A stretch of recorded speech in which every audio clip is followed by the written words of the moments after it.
Mr. Speaker. This is a very important debate today, and to underscore the importance of the debate, I'd like to read a letter I received just last night from Calgary, from one of the many Canadians that are concerned both about this deal, but also about the lack of government action, the irresponsible approach that the government has taken thus far on a file that they knew about, an application that they knew about more than 2 months ago. I'm going to read this following letter, just in part. I am a lawyer with over 25 years of experience in the oil, natural gas, and petrochemical industry. Currently, I am Vice President, Legal, and General Counsel for a pipeline transmission company headquartered in Calgary. I have grave concerns about the proposed CNOOC takeover of Nexen. CNOOC is a state-owned entity. While CNOOC has promised to comply with federal and provincial health, safety and environmental laws, this commitment does not address the fact that the executives directing the Canadian subsidiaries' actions reside in China, well beyond the reach of Canadian courts. The Sinopec case shows that Chinese state-owned entities will fight all the way to the Supreme Court of Canada to avoid prosecution. Selling our non-renewable natural resources to the highest bidder is not the answer to the issues before us. Please note, I'm not asking you to say no to a foreign investment in the oil sands, but rather to say no to foreign takeover of the oil sands. Once these resources are sold to a state-owned entity, Canada will never get them back. Mr. Speaker, this is why this issue is so fundamentally important. We have Canadians writing in, Canadians phoning, Canadians as well who are saying very, very clearly in the constituency meetings we're having across the country. I know every member of Parliament has had people approaching them about this deal. Certainly I have in my riding. Because of that, what the NDP is saying is very, very simple.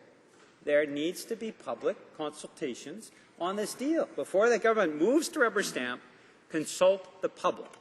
That is what we are saying today, and that is where we are hoping to get support from all members of Parliament in this House. Mr. Speaker, I should say that I'll be splitting my time with the terrific member, our industry critic, the member for LaSalle-Mar. So we'll be looking forward to her presentation in just a very few minutes. Now, the concerns that have been raised by that particular individual are not concerns that we're seeing occasionally, but concerns that we're seeing regularly being raised right across this country. And I think it's fair to say, Mr. Speaker, when you look at the public opinion of what they know so far of this particular application, we saw an opinion poll just a few days ago that indicated about 70% of Canadians oppose this deal. Now, Mr. Speaker, you know as well, because you're very well versed in these matters, that even chief executives who were polled, in majority, were opposing this deal unless they could see stringent conditions. And I'll get back to that in a moment, Mr. Speaker. There are real concerns about this government's ability even to put in place the kind of conditions that are required. So we're seeing concerns raised by the public.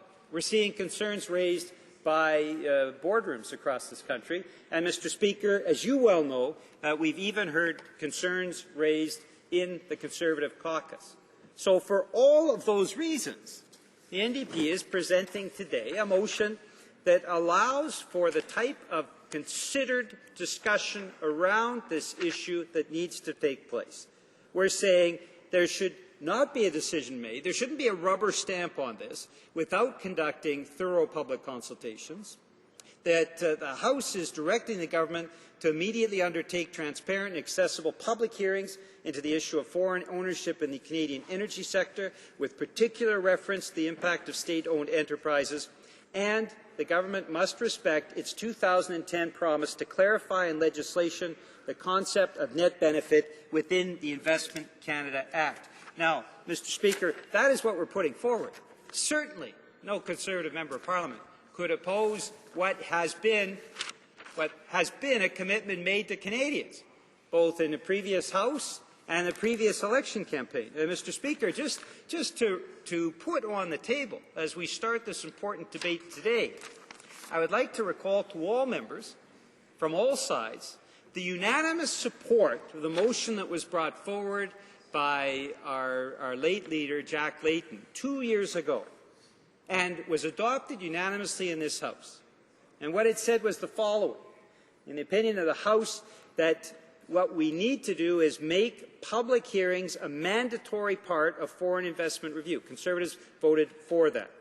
B, that ensuring those hearings are open to all directly affected and expert witnesses they choose to call on their behalf. Conservatives, everyone in the House voting for this.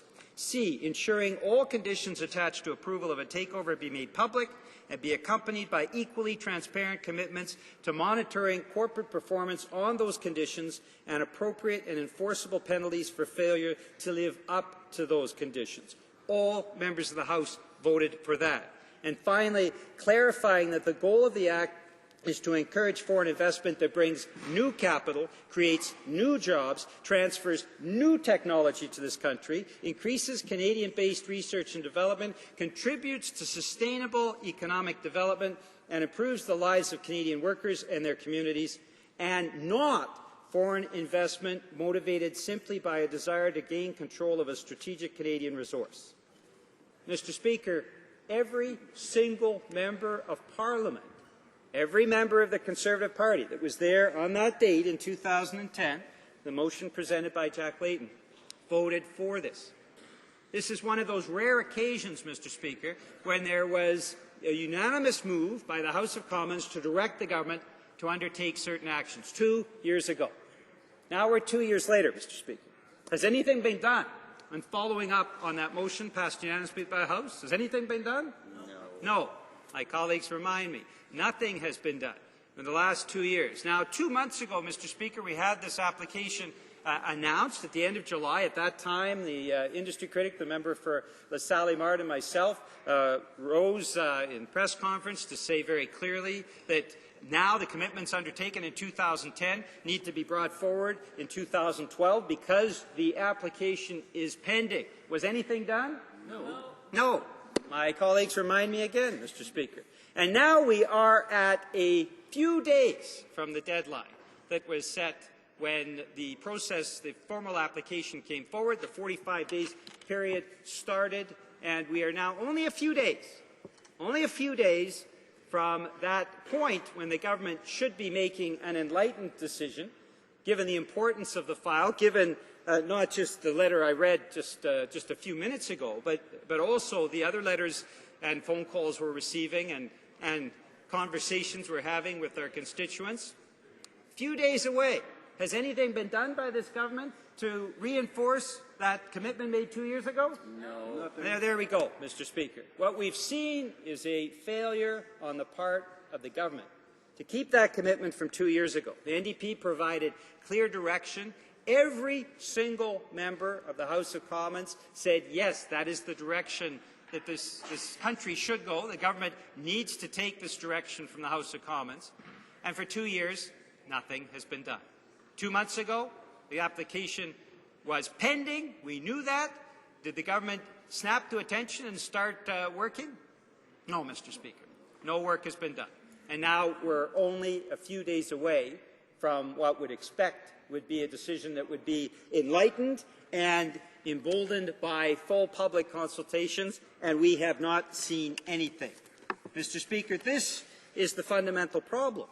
We have the public on the one hand saying we are learning more and more about this takeover and we're concerned about it.